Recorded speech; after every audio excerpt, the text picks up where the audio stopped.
My name is Faith Montgomery. I'm 33 years old, and after working my way through law school while building a successful practice in real estate and property law that allows me to earn over $165,000 annually representing clients in complex transactions and disputes, I quietly purchased my parents' home 3 years ago for $287,000 to save Sandra and Victor Montgomery from foreclosure after they defaulted on their mortgage during Victor's extended unemployment, only to be told at a family dinner, "Hand over the key, you're out," as my father clicked a newly installed deadlock and my house key suddenly stopped working in the door of the property I legally owned.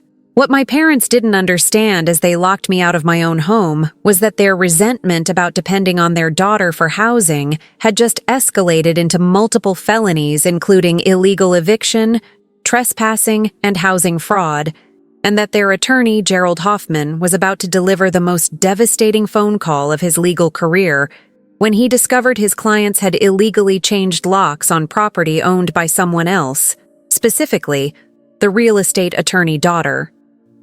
They had just criminally evicted from her own legally purchased home, the real estate law practice that would give me both the financial means to save my parents' home and the legal knowledge to pursue consequences when they illegally evicted me, had begun during my third year of law school, when I discovered that property law combined my interests in concrete rules, financial transactions, and helping people navigate one of the most significant investments most families would ever make in their lifetimes. Real estate law provides clear answers in ways that other legal fields often don't, my property law professor had explained during the class that would shape my career focus. When you own property, you have specific legal rights that are documented through deeds, titles, and public records that can't be disputed through emotional arguments or subjective interpretations. Property law is fundamentally about who owns what, and the evidence is usually definitive. Thus, the clarity of property ownership rights compared to the ambiguity of other legal fields had appealed to my preference for situations where facts and documentation could establish truth beyond dispute, making real estate law a natural fit for my analytical approach to legal practice and client representation. Faith has an exceptional grasp of property law fundamentals, my professors had written in recommendations for my first legal positions after graduation. Her understanding of ownership rights, title transfer procedures, and eviction law is sophisticated beyond her experience level, and she demonstrates the kind of attention to detail that property transactions require for protecting clients from costly mistakes. The professional recognition of my property law expertise had translated into steady career advancement from associate positions at established firms to eventually opening my own practice, specializing in residential real estate transactions, landlord-tenant disputes, and property ownership conflicts that required both technical legal knowledge and practical understanding of the emotional dynamics that often complicated property relationships. Faith Montgomery is the attorney I trust when property ownership gets complicated, one of my long-term clients had written in a testimonial. She understands that houses aren't just financial assets. They're homes where families live and build memories. She brings both legal expertise and personal sensitivity to situations where property disputes threaten to destroy family relationships. The recognition that property law involved both technical expertise and emotional intelligence had shaped my approach to client representation, helping people navigate situations where legal ownership rights conflicted with family expectations or personal feelings about who should control residential property and make decisions about homes where multiple generations had lived. But while I was building expertise in property law and helping clients resolve ownership disputes, I was also being drawn into a family crisis that would eventually test both my legal knowledge and my emotional capacity for maintaining boundaries with parents who would confuse financial rescue with ongoing obligation to subordinate my ownership rights to their residential preferences. The family financial crisis that would lead to my purchasing my parents' home began 3 years ago when Victor lost his manufacturing supervisor position during company restructuring that eliminated his entire department, creating immediate cash flow problems for parents who had been living paycheck to paycheck without adequate emergency savings or financial planning for potential income disruption. Faith, we need to talk about something serious. Sandra had called me with obvious anxiety about revealing financial problems to her attorney daughter, who they had always expected would be the family's safety net during crises. "Your father lost his job 2 weeks ago, and we're already behind on the mortgage payment.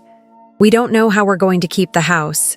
The revelation that my parents were facing foreclosure after missing a single mortgage payment had been both alarming about their complete lack of financial reserves and revealing about how little planning they had done for potential employment disruption, despite Victor being in his late 50s when job loss would make finding comparable employment extremely difficult.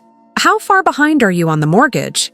I had asked while mentally calculating whether their situation was salvageable through short-term assistance, or whether they were facing the kind of financial crisis that would require more dramatic intervention to prevent losing their home of 25 years. "We missed this month's payment, and we'll definitely miss next month," Sandra had explained with growing panic. Victor's severance only lasted 2 weeks, and his unemployment benefits won't even cover half the mortgage. The bank sent a notice saying, if we don't catch up within 90 days, they'll begin foreclosure proceedings.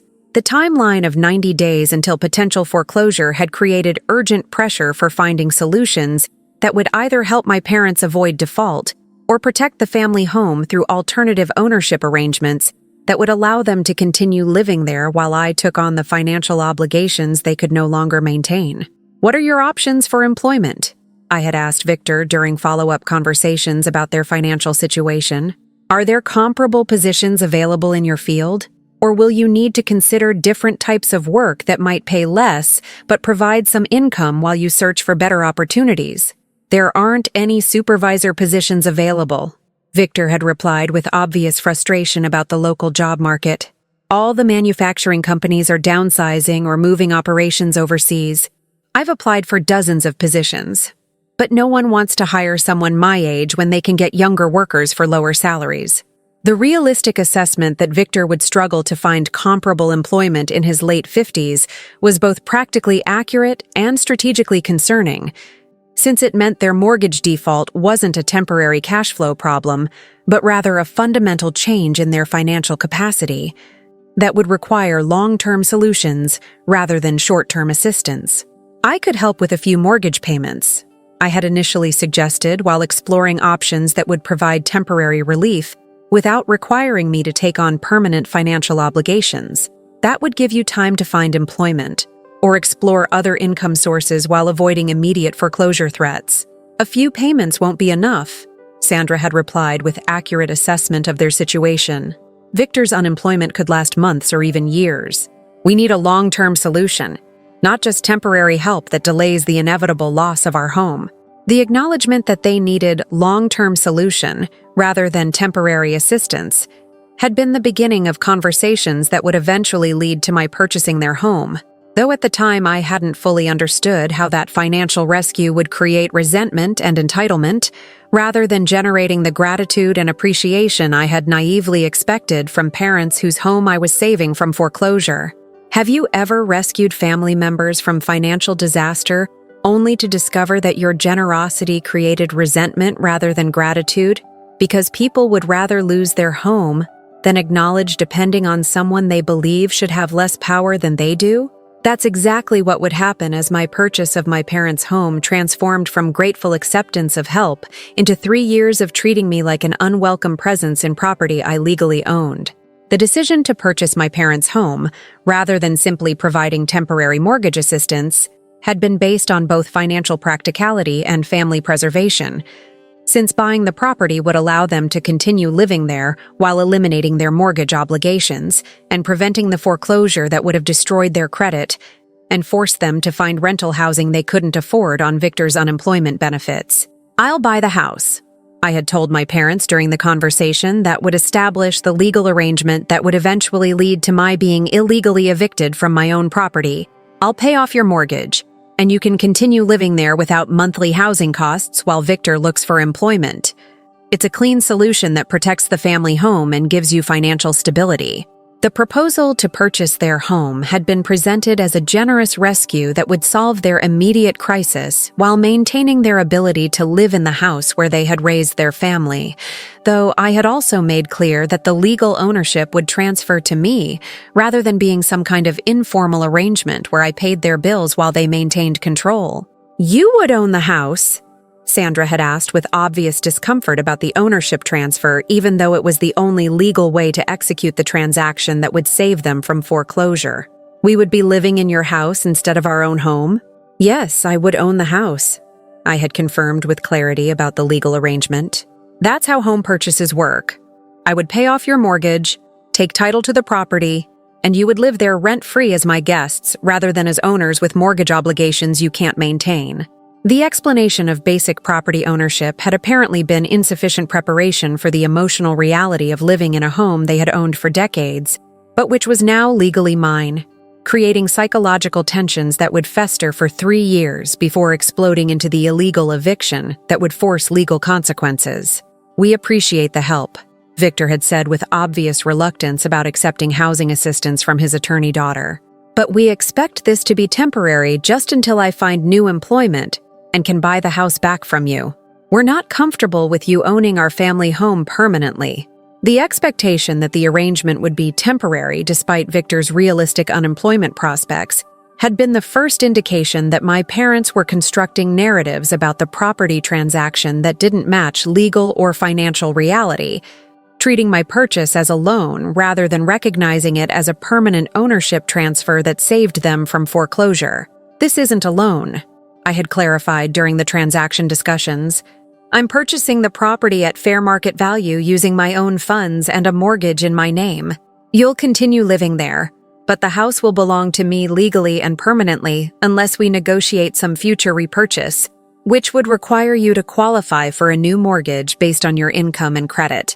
The clear explanation of the legal reality had apparently not registered with my parents, who continued to discuss the transaction as if it were temporary assistance rather than permanent ownership transfer, setting up 3 years of cognitive dissonance where they simultaneously accepted living rent-free in my property while resenting my legal ownership and treating me as if I were an unwelcome guest rather than the homeowner who was subsidizing their housing. The closing on my parents' home had proceeded through standard real estate procedures, with title searches, deed transfers, and mortgage payoff that transferred legal ownership from Sandra and Victor Montgomery to Faith Montgomery, creating the documented property rights that would eventually prove crucial when they illegally locked me out, and I needed to establish my authority to pursue eviction proceedings against people occupying my home without permission. Deed has been recorded showing Faith Montgomery as sole owner of the property, my real estate attorney had confirmed after closing. Title is clear, and you have full legal rights as property owner, including the authority to establish occupancy terms, make modification decisions, and pursue eviction if necessary for residents who violate agreed terms. The legal confirmation of my ownership rights had been both professionally routine and personally significant, since it established beyond any dispute that I owned the property where my parents were living, giving me the legal standing that would eventually allow me to pursue consequences when they escalated from resentful occupants to criminal trespassers who illegally changed locks. "Your parents should sign a written occupancy agreement clarifying the terms of their residence," my attorney had recommended during the closing process. "Even though they're family, having documented terms will prevent future disputes about rights and responsibilities related to their living in your property." The suggestion for written occupancy terms had seemed unnecessary at the time, since I trusted my parents to respect the legal arrangement where I owned the property while they lived there rent-free. But I should have recognized that family relationships often create exactly the kind of disputes that formal agreements are designed to prevent. "We don't need a formal agreement," I had told my attorney while declining to create documentation that seemed excessive for family housing arrangements. "They understand that I own the house, and they're living there as my guests. We trust each other to handle this arrangement informally based on family relationships rather than legal contracts." The decision to forego formal occupancy agreements would prove to be one of my few mistakes in handling the property transaction, since written terms would have established clear expectations about their status as guests in my property, rather than leaving ambiguous whether they retained any rights beyond my generosity in allowing them to continue living there. But while the legal ownership was being properly documented through deeds and title transfers, my parents were already beginning to construct alternative narratives about the property arrangement that would eventually justify their illegal eviction of me from my own home. "We're letting Faith help with the mortgage until we get back on our feet," Sandra had told relatives when explaining their housing situation, deliberately mischaracterizing my purchase of their home as temporary mortgage assistance, rather than acknowledging the permanent ownership transfer that had saved them from foreclosure. "This is our house, but Faith is covering the payments for now," Victor had added when discussing the arrangement with friends, treating my legal ownership as a financial technicality, rather than recognizing that I had purchased the property and they were now living there only because of my generosity in allowing them to remain. The consistent reframing of my property ownership as temporary assistance rather than permanent legal transfer had created the foundation for 3 years of family dynamics, where my parents simultaneously accepted the benefits of living rent-free, while resenting my legal authority and treating me as if I were an unwelcome presence in their home, rather than recognizing that they were guests in my property. The 3 years of family tension between my purchase of the home and their illegal eviction of me had been characterized by my parents' gradual escalation from subtle resentment about my ownership to increasingly explicit assertions that they retained primary rights to control the property, despite having no legal standing to make decisions about my home. "Faith, we're going to repaint the living room," Sandra had announced 6 months after the property transfer, framing her plans as a declaration rather than a request for permission from the legal owner. "We've chosen a color that will brighten up the space and make it feel more like home again." The statement that repainting would make the house feel more like home again had carried implicit message that my ownership had somehow made the property feel less like their home, despite the fact that my purchase had been the only thing that prevented them from being forced out through foreclosure proceedings.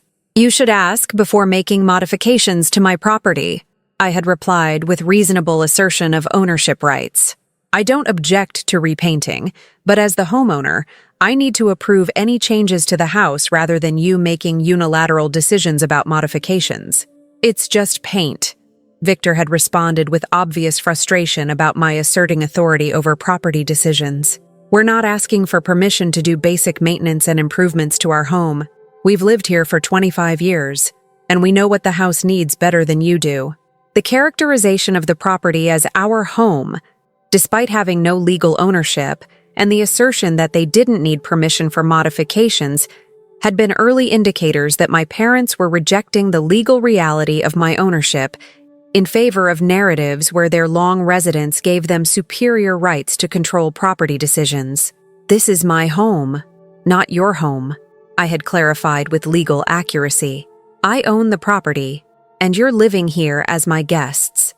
That means you need my permission before making modifications, just like any resident would need approval from their landlord before changing property features."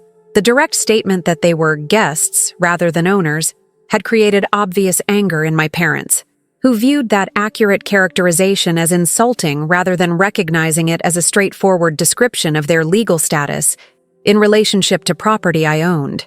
"We're not your tenants," Sandra had said with obvious resentment about the power dynamics established by my ownership. "We're your parents living in the family home that you're temporarily helping us maintain. Don't treat us like renters who need permission for everything." The rejection of tenant status while simultaneously demanding rights to modify property without owner approval had revealed the cognitive dissonance that characterized my parents' understanding of their situation, wanting the benefits of living rent-free while refusing to accept the corresponding limitations on their authority to control property they didn't own. But the disputes about property modifications had been just the beginning of 3 years of escalating conflicts, where my parents increasingly treated my legal ownership as an inconvenient technicality, rather than recognizing it as the fundamental fact that determined who had authority over property decisions and who was living there only through the generosity of the legal owner. "We're having the roof repaired," Victor had informed me 18 months after the property transfer, again framing his decision as information rather than seeking approval from the person responsible for property maintenance costs. The contractor is coming next week to replace damaged shingles and check the attic for water damage. What contractor? I had asked while trying to understand who was authorizing expensive property maintenance on my home without consulting me. I need to approve any contractors working on my property, and I need to review bids and contracts before repair work is authorized. We already chose a contractor and scheduled the work, Victor had replied with obvious dismissal of my authority. The roof needs repairs, and we can't wait around for you to review paperwork. We need to protect our home from water damage. The characterization of my property as our home that needed protection without involving me as the legal owner had been another escalation in their assertions of rights that conflicted with basic legal reality about property ownership and decision-making authority. Cancel the contractor, I had instructed with appropriate assertion of my ownership rights. I'll arrange for roof inspection and repairs using contractors I select and approve. You don't have authority to hire people to work on my property without my knowledge and consent. You're being ridiculous, Sandra had said when I insisted on controlling contractor selection and roof repair decisions. We're trying to maintain the house, and you're treating us like we're not allowed to take care of our own home. This is exactly why we regret letting you get involved in our housing situation. The phrase, letting you get involved in our housing situation, had been such a distorted characterization of my purchasing their home to save them from foreclosure that it revealed how thoroughly my parents had reconstructed the narrative to minimize my role as their financial rescuer and property owner. I didn't get involved in your housing situation, I had corrected with factual accuracy. I purchased your home to prevent foreclosure after you defaulted on your mortgage. You're living there only because I own the property and have allowed you to remain rent-free. I'm not involved in your housing. You're living in my housing. The distinction between their characterization and the legal reality had created an explosive argument where my parents accused me of being controlling and ungrateful for their allowing me to help them, revealing how completely they had inverted the power dynamics to avoid acknowledging their dependence on my financial rescue and ongoing housing subsidy. Have you ever had to explain basic property law to people living rent-free in your home because they refuse to acknowledge that legal ownership gives you rights that long-term residence doesn't? That's exactly what I was experiencing as my parents escalated from subtle resentment to explicit assertions that they retained primary control over property I owned. The escalating conflicts about property control had continued for 3 years, with increasing frequency and intensity, as my parents made unilateral decisions about landscaping, interior modifications, guest policies, and property access that consistently ignored my legal ownership while asserting their supposed rights based on having lived there for decades before I purchased the home. We're getting a dog, Sandra had announced 2 years after the property transfer, again making declarations about decisions that should have required owner approval. We've always wanted a dog, and now that we're home all day, it's the perfect time to get a pet. Absolutely not, I had responded with reasonable assertion of standard landlord rights regarding pets in residential properties. You didn't ask permission, and I don't allow pets in my rental properties without advance approval and additional deposit to cover potential damage. This isn't a rental property. It's our home, Victor had said with obvious anger about my treating the property as if normal landlord-tenant rules applied. We don't need your permission to get a dog in our own house. You don't have the right to control every aspect of our lives just because you're temporarily helping with expenses. The characterization of my permanent ownership as temporarily helping with expenses had been another example of how my parents had constructed narratives that minimized my legal authority while maximizing their supposed rights to make decisions about property I owned. I absolutely have the right to control pet policies in my property, I had replied with legal accuracy. You're living there only because I purchased the home and have allowed you to remain. If you want different housing arrangements with different rules, you can find rental accommodation elsewhere or purchase your own property. The suggestion that they could find rental accommodation elsewhere, if they wanted different terms, had created dramatic family crisis, with my parents accusing me of threatening to evict them over reasonable requests to maintain normal household decisions in what they considered their family home regardless of legal ownership. You would kick out your own parents over a dog? Sandra had asked with obvious attempt to make me feel guilty about asserting basic property owner rights. After everything we've done for you, raising you and supporting your education, This is how you treat us when we need help? You would threaten to throw us out? The claim that they had supported my education, when I had actually paid my own way through college and law school, through scholarships, student loans, and part-time work, had been both factually wrong and strategically manipulative, attempting to create obligations that would supersede my legal ownership rights. I'm not threatening to evict you, I had clarified while maintaining my position about pet policies. I'm reminding you that you're living in my property rent-free, which means standard property owner rules apply, including requirements for advance approval of pets, modifications, and other decisions that affect property value and condition. But the conflicts about my asserting basic property owner rights had continued to escalate through year 3 of their occupancy, with my parents increasingly treating my ownership as illegitimate interference with their supposed rights to control property where they had lived for decades before I purchased it to save them from foreclosure. We're going to start charging you rent for your old bedroom, Victor had announced during year 3 with absolutely shocking reversal of reality. If you want to maintain space in our house, you need to contribute financially rather than just claiming ownership of property you didn't build or pay for originally. The statement that they would charge me rent for space in property I legally owned had been such a complete inversion of legal reality that it revealed how thoroughly my parents had rejected factual ownership in favor of narratives based on their emotional attachment and historical residence. You don't have authority to charge me rent for anything, I had replied with barely controlled anger about their attempting to extract money from me for living in property I owned. I own this house. You live there rent-free only because I purchased the property to save you from foreclosure. The legal owner doesn't pay rent to guests living in their property. You didn't really purchase it, Sandra had said with another denial of legal reality. You're just covering our mortgage temporarily. We're the real owners based on decades of building equity and maintaining the property. Your name might be on some paperwork, but this is our home, not yours. The claim that I didn't really purchase it, despite documented deed transfers, title recordings, and my name on all legal documents, had revealed that my parents had developed genuinely delusional understanding of property ownership that would eventually justify their illegal eviction of me from my own home. The family dinner that would end with my being illegally locked out of my own property began with what I thought was a routine gathering, though in retrospect, the formal invitation and Victor's insistence that I return my house key after the meal should have warned me that something more significant than dinner was being planned. Faith, we need you to come to dinner this Sunday, Sandra had called with unusual formality about what I assumed was a regular family meal. Your father and I have something important to discuss with you, and we want to handle it properly with everyone present.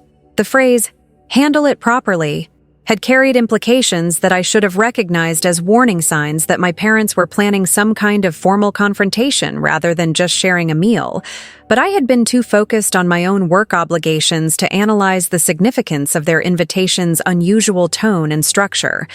We've been thinking a lot about the living situation, Victor had begun during the dinner after Sandra had served dessert, and the conversation shifted from casual topics to the obvious purpose of the gathering. We've decided that the current arrangement isn't working anymore, and we need to make changes that reflect the reality of who actually belongs in this house. The reference to who actually belongs in this house had immediately raised concerns about where this conversation was heading, since it suggested my parents were about to assert some claim about their rights that would conflict with my legal ownership. What kind of changes? I had asked while preparing for whatever demand they were about to make regarding property I owned, but where they clearly believed they retained superior rights. We want you to move out, Sandra had announced with simple directness that suggested they had rehearsed this conversation and prepared for my expected resistance. You no longer have a home here. We've decided that your presence creates too much conflict and stress, and we need to reclaim our house without your constant interference.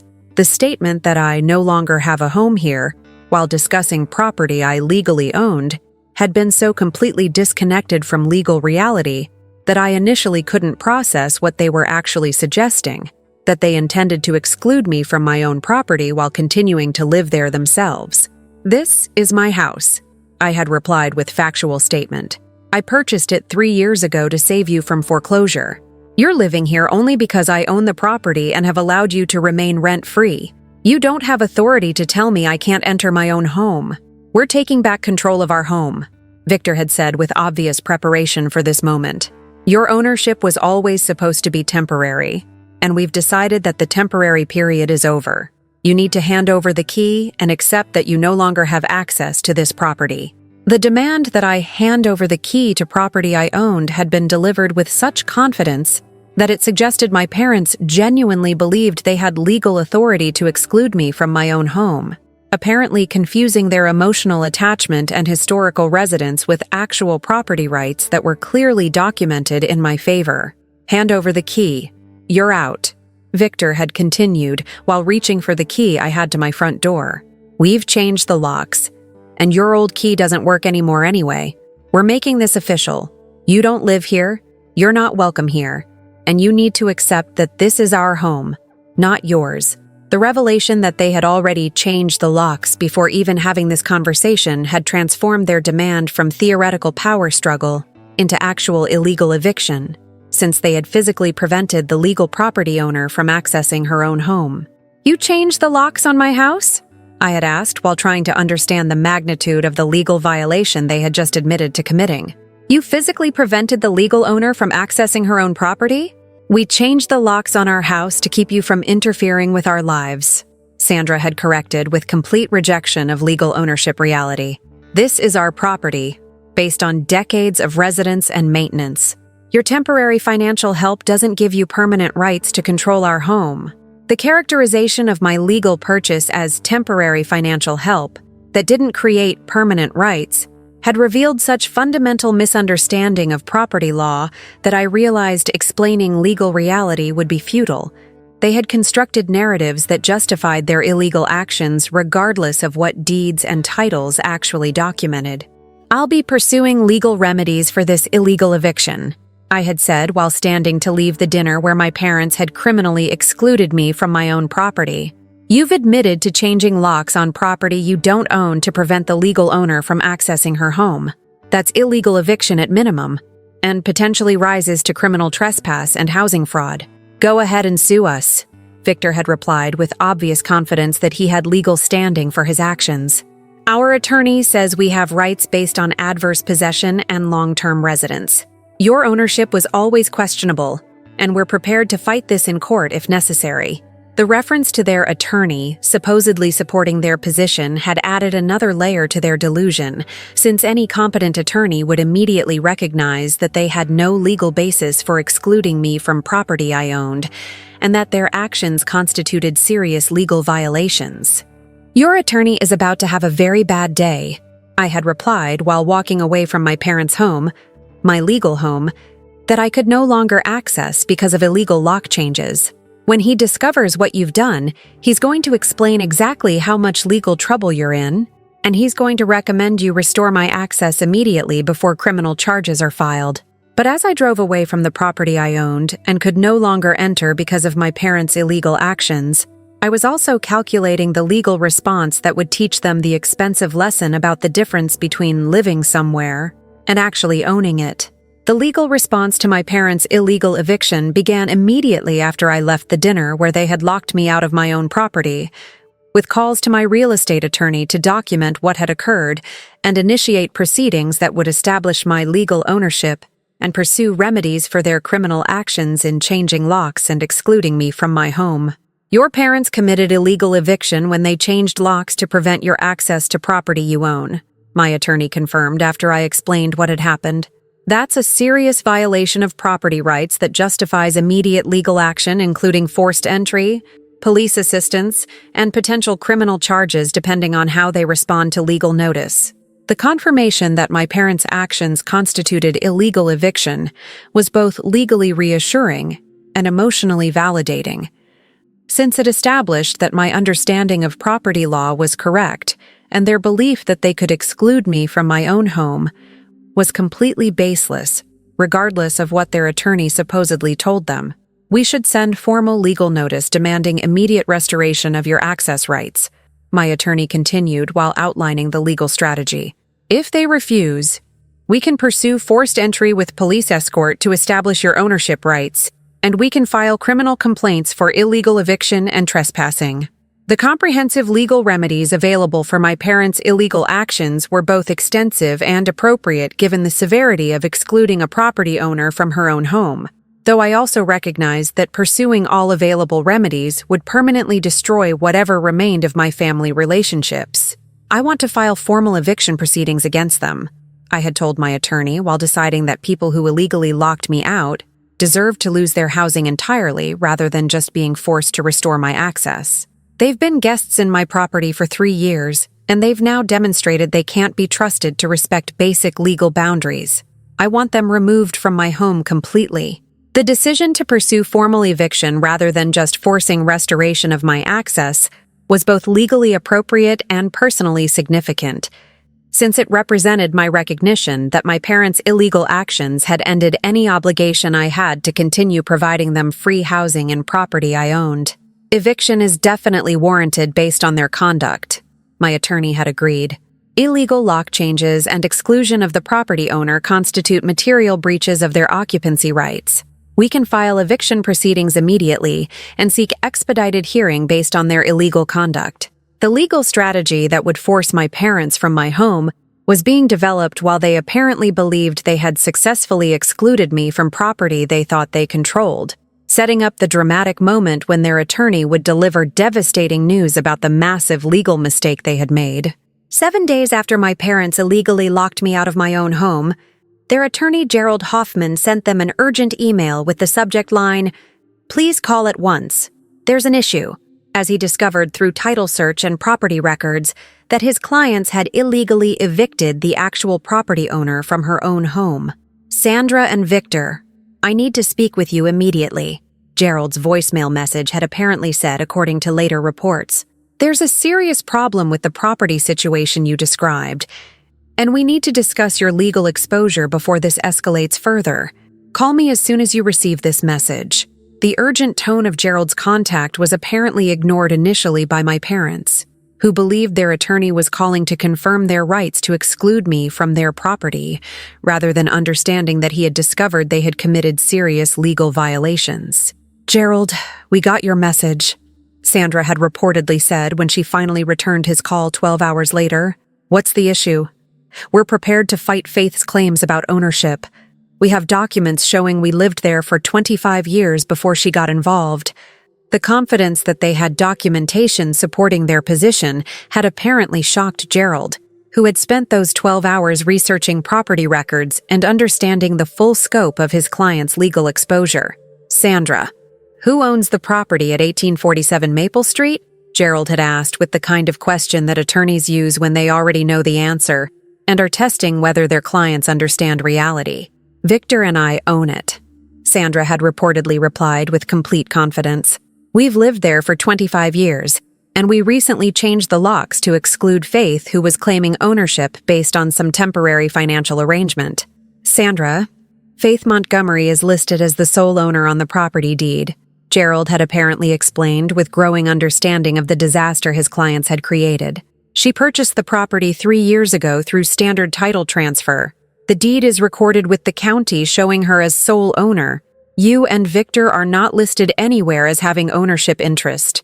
The revelation that I was the documented legal owner while my parents had no recorded interest in the property had apparently created shocked silence on their end, as they began to understand that their beliefs about ownership were not supported by legal documentation.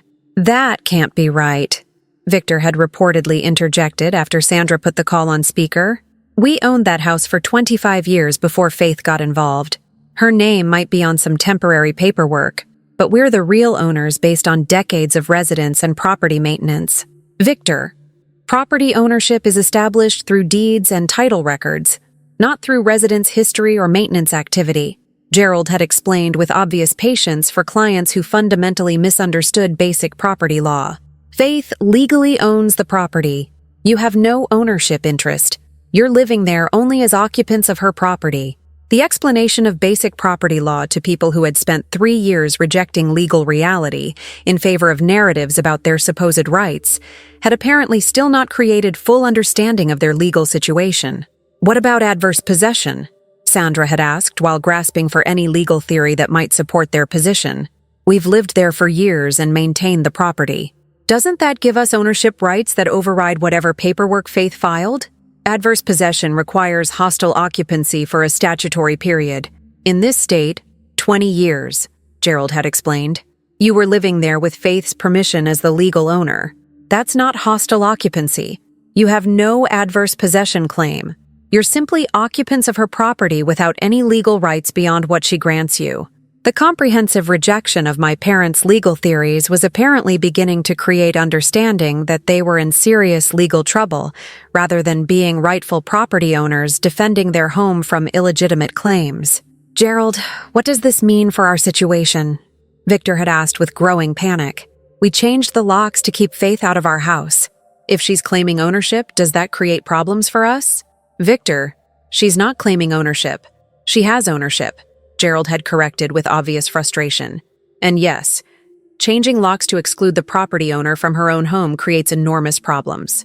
You've committed illegal eviction at minimum, and depending on how a prosecutor views your actions, you could potentially face criminal charges for trespassing, housing fraud, or even burglary based on your unauthorized control of someone else's property. The explanation of potential criminal charges had apparently created the panic that should have preceded their illegal actions if they had consulted their attorney before rather than after changing my locks.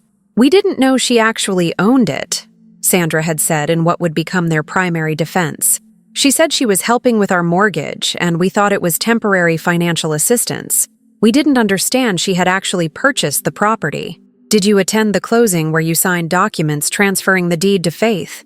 Gerald had asked, with obvious knowledge that they had indeed participated in proper legal procedures for property transfer. Yes, but we thought that was temporary paperwork, Victor had replied with explanation that revealed either genuine confusion or deliberate self-deception about what they had agreed to 3 years earlier. Property deeds are never temporary, Gerald had explained with patience that was reportedly wearing thin. You signed legal documents transferring ownership to Faith. She's owned the property for 3 years. You've been living there as her guests. And you just illegally locked the legal owner out of her own home. The comprehensive explanation of their legal situation had apparently created full understanding that they were facing serious consequences for actions they had believed were legitimate property rights of long-term residents. What should we do? Sandra had asked with obvious fear about the legal situation Gerald was describing. Restore Faith's access immediately, Gerald had instructed. Change the locks back or give her new keys. Then contact her attorney to negotiate terms for remaining in the property, though given your illegal actions, she would be within her rights to immediately evict you and pursue criminal charges. The recommendation that they immediately restore my access and beg to negotiate. Continued occupancy was apparently delivered too late, since my eviction proceedings had already been filed, and my attorney had made clear that I was not interested in allowing them to remain in my property after their illegal actions. It's too late for restoration of access, I told my attorney when he informed me that Gerald Hoffman had contacted him about negotiating settlement. They committed illegal eviction, and I want them removed from my property permanently. File the eviction proceedings and pursue all available legal remedies, including potential criminal charges. The decision to reject any settlement that would allow my parents to remain in my home was both legally supported by their misconduct and personally necessary for establishing that illegal actions have consequences, regardless of family relationships. The eviction proceedings against my parents moved forward with unprecedented speed, given the clear evidence of their illegal lock changes and their attorney's admission that they had excluded the property owner from her own home, creating a legal case that even Gerald Hoffman acknowledged his clients couldn't defend. Faith, your parents want to discuss settlement terms, my attorney reported during the preliminary eviction stages. They're offering to move out voluntarily within 90 days if you'll agree not to pursue criminal charges for their illegal eviction. The offer to voluntarily leave my property within 3 months in exchange for avoiding criminal prosecution was both insufficient and insulting, since they had locked me out of my own home and were now attempting to negotiate favorable terms for vacating property they should never have believed they could control. 30 days maximum, I replied with my counteroffer. They're out within 30 days, and I'm still reserving the right to pursue criminal charges depending on their cooperation with the eviction process. They don't get to illegally exclude me from my property and then negotiate extended timelines for vacating when they're finally forced to acknowledge reality. The aggressive timeline was both legally supportable given their illegal conduct and strategically appropriate for establishing that their actions had created serious consequences rather than just minor inconveniences that could be resolved through extended negotiations. Your parents are also asking about financial assistance for moving and security deposits on new housing, my attorney continued. They claim they can't afford to move without help from you. Absolutely not, I replied with finality about any financial assistance. They've lived rent-free in my property for 3 years while attacking my ownership rights and ultimately locking me out. They've had 3 years to save money from the housing costs they weren't paying. I'm not providing additional financial support for people who illegally evicted me from my own home. The rejection of financial assistance was both legally appropriate and personally necessary for establishing that illegal actions end generosity rather than creating additional obligations. 3 weeks after Gerald Hoffman's devastating phone call to my parents explaining their legal situation, they vacated my property under court-supervised eviction that required sheriff's oversight to ensure they didn't damage the home during their removal, while I also pursued criminal complaints for their illegal lock changes that were being reviewed by the district attorney for potential prosecution. Your parents have vacated the property, my attorney confirmed when the eviction was completed. Sheriff's deputies supervised their removal and documented the property condition. They complied with the eviction order without additional illegal conduct. The confirmation that my parents had been removed from my home was both practically necessary and emotionally complex, since it represented permanent destruction of family relationships, but also vindication of legal property rights they had rejected for 3 years before illegally locking me out. The district attorney is reviewing criminal charges for illegal eviction and trespassing, my attorney continued with update about potential prosecution. Given their age and that you've recovered the property, they may offer diversion programs rather than pursuing jail time, but the criminal record would be permanent. The possibility that my parents might face criminal records for their illegal actions was both legally appropriate given what they had done, and personally difficult given the permanent consequences that would result from their fundamental misunderstanding of property law. If you're reading this and you're dealing with family members who refuse to acknowledge your legal ownership of property they're occupying, please know that asserting your rights through legal proceedings is both appropriate and necessary for establishing boundaries. Even when it permanently damages family relationships and results in relatives losing housing they've come to take for granted. Sometimes people who illegally lock you out of property you own deserve the full legal consequences of their actions, including eviction and criminal charges. And sometimes the greatest gift you can give entitled people is the education about property law they desperately need but refuse to accept until courts force that reality upon them. If this story resonated with your own experiences, please hit that subscribe button and share your experiences in the comments below. Have you ever had to evict family members from property you owned? How did you handle relatives who refused to acknowledge your legal rights as property owner? Your story might help someone else who's struggling with similar family property disputes. Thank you for joining me on this journey from property purchase through illegal eviction to legal proceedings and court-supervised removal.